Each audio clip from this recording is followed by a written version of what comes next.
Hello Hello ဟုတ်ပြီတားကအခုဘာအကြောင်းပြောချင်တာတော့ပြောပါဦး in ဘာကြောင့်ပြောချင်တာလဲဆိုတော့ in မိုက်တည်ရဲ့ဝင်ငါတွေဘယ်လိုတင်နေဆိုတာပြောချင်တယ် ဟုတ်ပြီပပပြပြပါပပမသိဘူးအဲ့အကြောင်းလေ အဲ့ကြောင့်နေဘာဖြစ်တဲ့လဲဆိုတော့ ocean မှာမိုက်တည် in အဲ့ထဲကိုရောက်နိုင်ပြီးတော့ငါတွေစားနိုင်ပြီငါတွေကဒီတိုင်းခဏin swim မလုပ်လို့ရဘူးချက်ချင်းတည်သွားတတ်တယ် ဟောငါးတွေကအဲ့ဒီအမိုက်တွေကိုစားလိုက်ရင်ငါးတွေက swim ရေမကူးနိုင်တော့ဘူးဟုတ်လား ဟုတ်တယ် ရေမကူးနိုင်တော့ဘဲနဲ့တေးသွားရော ဟုတ်တယ် ဟုတ်ပြီအဲ့တော့ဘာဆက်ဖြစ်တော့ပြောပါဦး ဘာဆက်ဖြစ်ပြီးတော့ငါ့တည်သွားတော့ ocean ထဲမှာငါတွေမရှိတော့ဘူး ဟုတ်ပြီအဲ့တော့ မရှိတော့ဘူးဆိုတော့ စေအထဲမှာကုန်သွားမှာ ဟုတ်ပြီဘောမှာငါးတွေမရှိတော့ဘူးဖြစ်သွားမှာ ဟုတ်တယ် အဲ့ခါကျဘာဆက်ဖြစ်မှာလဲ ဘာဆက်ဖြစ်မှာလဲဆိုတော့ငါတွေမရှိတော့ ငါဟင်းမစားရတော့ဘူးလားတော့ ငါများပြီးတော့ငါကြော်တယ်ငါဟင်းနေငါဟင်းရည်တွေမစားလို့ရတော့ဘူး စားလို့မရတော့ဘူး စားလို့မရတော့ဘူး အဲ့လိုဖြစ်သွားမှာပေါ့ဟုတ်လား ဟုတ်တယ် အဲ့ဒါကြောင့်မလို့ trash တွေအမိုက်တွေကိုဒီပင်တွေကိုအလွယ်တကူမစွန့်ပြရဘူး ဟုတ်တယ် okay အဲ့ကျဆိုတော့ပြီးတိုက်လား မပြီးသေးဘူး ပြောပါ မိုက်တွေပို့ပြီးတော့များနိုင်ရေကြီးကစိမ့်အောင်ဖြစ်သွားတတ်တယ် ဟုတ်ပြီပင်နေရေတွေအစိမ်းအောင်ဖြစ်သွားတယ် ဟုတ်တယ် ဟုတ်လားအဲ့ဒါဆိုပင်နေရေကပုံမှန်အပြည့်ပါရအောင် တကယ်ပြရအောင် အပြာရောင်နဲ့အစိမ်းရောင်ပြောင်းသွားတာ ဟုတ်တယ် okay ဒါပဲလား ဒါမဲ့မဟုတ်သေးဘူးပြရအောင်ဆိုမှအဲ့ထဲမှာ gems တွေရှိရယ် clean water ကိုမှစမ်း clean water ကိုမှ gems တွေ clean water ဆိုရင်အပြာရောင် gems တွေပေါ်လာရင်အစိမ်းရောင်အဲ့လိုပြောချင်တာလား မဟုတ်ဘူး clean water ကိုမှ gems တွေပါတယ် ပင်ထဲမှာ gems တွေရှိရလို့ပြောချင်တာ ဟုတ်တယ် ဟုတ်ပြီအဲ့တော့ခုနကတော့ stress တွေရောက်လာတော့ပင်လေက gems တွေနဲ့ stress gems တွေနဲ့ combine ဖြစ်သွားအဲ့တော့ပင်လေကcombine gems တွေနဲ့စိမ့်အောင်ဖြစ်သွားကပ်ပြီးတော့ okay bacteria တွေဖြစ်မှာပေါ့နော် bacteria တွေအချင်းချင်းတွေ့ပြီးတော့အစိမ်းရောင်ကြီးဖြစ်သွားတယ် ဟုတ်တယ် bacteria ချင်းကပ်ပြီးသွားရင် bacteria စိမ့်အောင်ကိုမှကြီးပဲဖြစ်သွားပြီးတော့ရေမှာကတ်သွားပြီးတော့အဲ့ရေကတူးရရောင်နေနဲ့ပြာရောင်ကနေစိမ့်အောင်ဖြစ်သွား ဟုတ်ပြီအဲ့တော့အဲ့အစိမ်းရောင်ရေကြီးကိုအဲ့ bacteria တွေရှိတဲ့ germs တွေရှိတဲ့အစိမ်းရောင်ရေကြီးကိုတောက်မိဘာဖြစ်နိုင်လဲ တောက်မီရေဘာဖြစ်မဲ့တဲ့တော့ ဘိုက်နာမှာပြင်တခါနေတည်တတ်တယ် ဘိုက်တဲ့နာမယ်တည်တဲ့ okay အဲ့တော့ထားပါတော့ ဆေးရုံစီတွားမှာ ဆေးရုံတော့တွားမှာလားအဲ့ဒါကြောင့်မလို့ trash တွေကိုပင်နယ်တွေကိုမစွန့်ပြရဘူးပေါ့ ဟုတ်တယ် အဲ့ဘယ်နဲ့စွန့်ပြရမှာလဲအဲ့ဒါပြောပါ trash bin လေ trash bin နဲ့တော့ရောက်သွားပြီ okay trash bin နဲ့ trash တွေကိုဘယ်နဲ့သွားပြရမှာလဲ trash bin နဲ့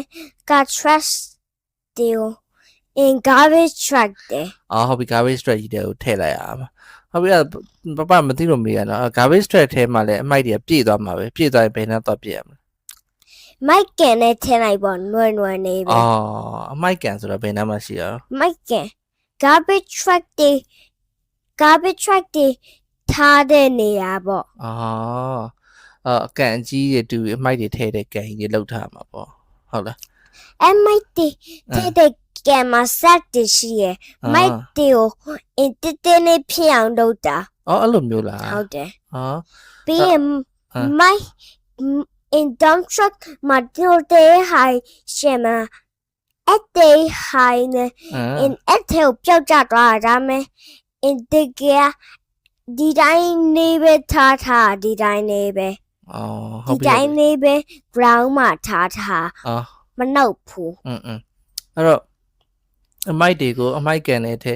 ပြီးအမိုက်တွေတေးသေးဖြစ်အောင်ဆက်ကြီးနဲ့လှုပ်လိုက်တာ ဟုတ်တယ် တေးသေးဖြစ်သွားအမိုက်တွေကျပါဆက်လှုပ်ရမှာလေ at the dinner set at the dinner ဖြစ်နေမိုက်တီကိုat change ရဲ့နောက်မှရှိကန်တဲ့ကိုထည့်လိုက်ဒါမဲ့သူကပုံမှန်နေပဲ ဘလို့ပုံမှန်လေးပဲတော့ ပုံမှန်နေပဲမနှုတ်ဘူး မနှုတ် ဒါပြတော့ဘာနာ dump လဲ dump truck ရဲ့ကန်ရနှုတ်တဲ့ဒါမဲ့သူကကြတော့မနှုတ်ဘူးငိမ့်ငိမ့်နေပဲဒီတိုင်း screw နေနဲ့ကောင်း at ground မှာ screw နေနဲ့တက်ထား အော်အဲ့တော့အမိုက်တေးလေးတွေဖြစ်သွားတဲ့ဟာတွေကိုဒီလိုမျိုးချိန်ကျိုးနဲ့တည်သွားတာအဲ့လိုပြောချင်တာလားဟုတ် မ လား ဟုတ်မိုက်တင်နေတယ် change နဲ့ note ပြီးတော့ at ထဲကိုရောက်သွား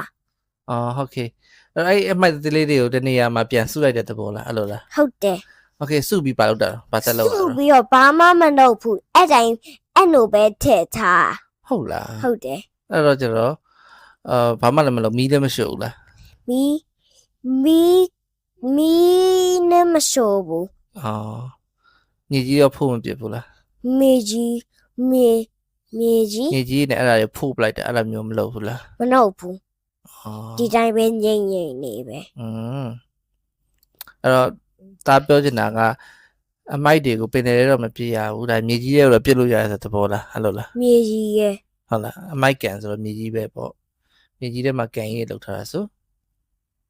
ဒါပေမဲ့အဲ့ဟာစက်တင်နေလေ အေးလေဘယ်လိုဖြစ်ဖြစ်လေဒါမြေကြီးပေါ်မှာအဲ့တော့အမိုက်တွေပြစ်လို့ရတဲ့သဘောလားအဲ့လိုလား မေကြီး နောက် ပေါ်မှာ ဆုံးကြတော့မြေကြီးပေါ်မှာတွင်းနေတူပြီးအမိုက်တွေပြစ်အဲ့လိုမျိုးလား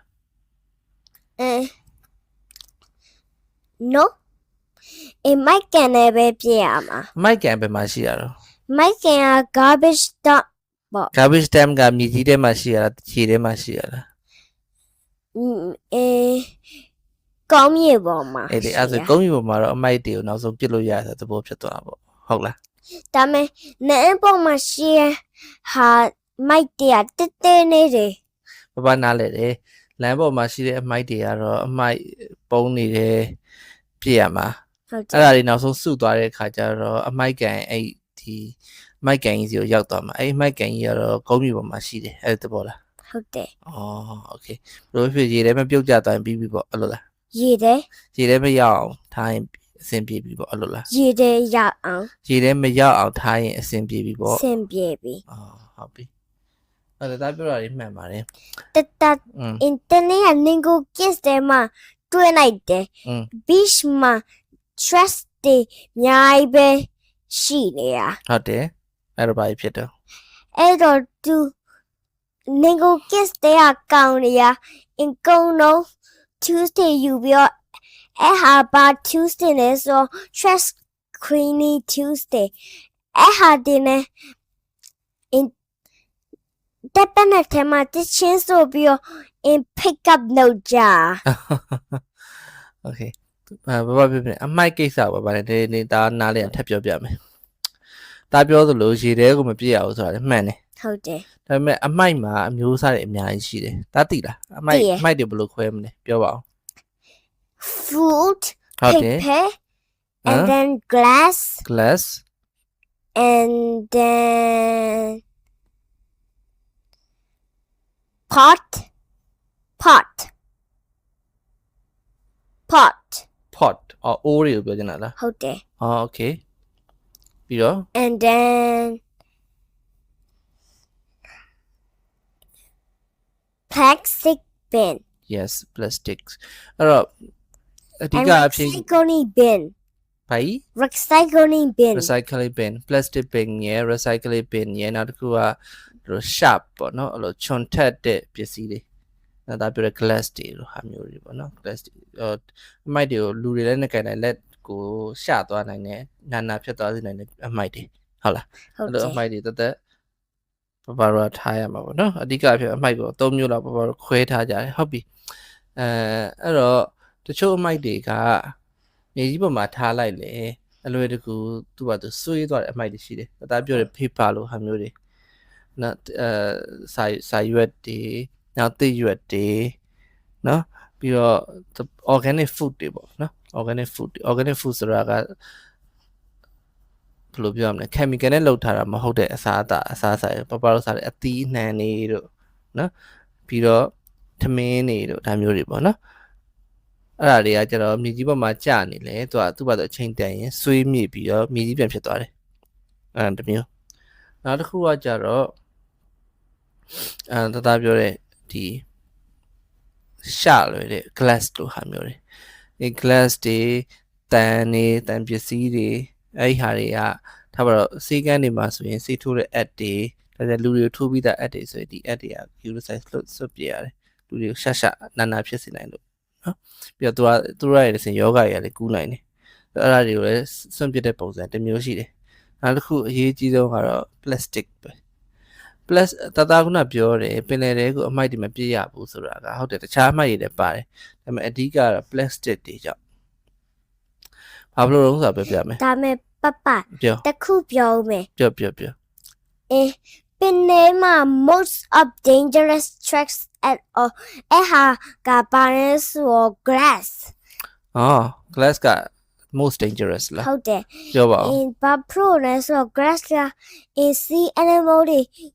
ကုန်တော့ head ဖြစ်တယ်ဘာ pro လဲဆိုရှာလို့ ဟုတ်တယ် glass တွေလည်းပါတာပေါ့နော်glass တွေကလည်းပင်လယ်တွေကိုပြုတ်ကျသွားဒါပေမဲ့ glass ကလေးတယ်တာရသိလားလေးတဲ့အခါကျတော့သူကအချိန်တန်ရင်ပင်လယ်ကျမ်းပြင်ပင်လယ်အောက်မှာရှိကျမ်းပြင်တွေသူကကျသွားပြီးတော့အနေထိုင်သွားမှာပဲအဓိကအရေးကြီးတာက plastic တွေကတုံတန်ရေထဲမှာလည်းသူကမနစ်သွားဘူးမနစ်သွားဘဲနဲ့ရေရဲ့အပေါ်ရဲ့မှာ plastic တွေမျောနေတယ်ရှိတယ်အဲ့မျောနေတဲ့အခါကျပင်လယ်ရေတွေမတန့်ရှင်းတော့ဖြစ်သွားတယ်နံပါတ်1နံပါတ်2ကအဲ့ plastic တွေတချို့ဆို pipe ကွန်တွေပါလာတယ် plastic အိတ်တွေပါလာအဲ့ဒါတွေကတချို့ငါးတွေလက်တွေခေါင်းကြီးတွေမှာဝင်ဆွတ်သွားတာမျိုးရှိတယ်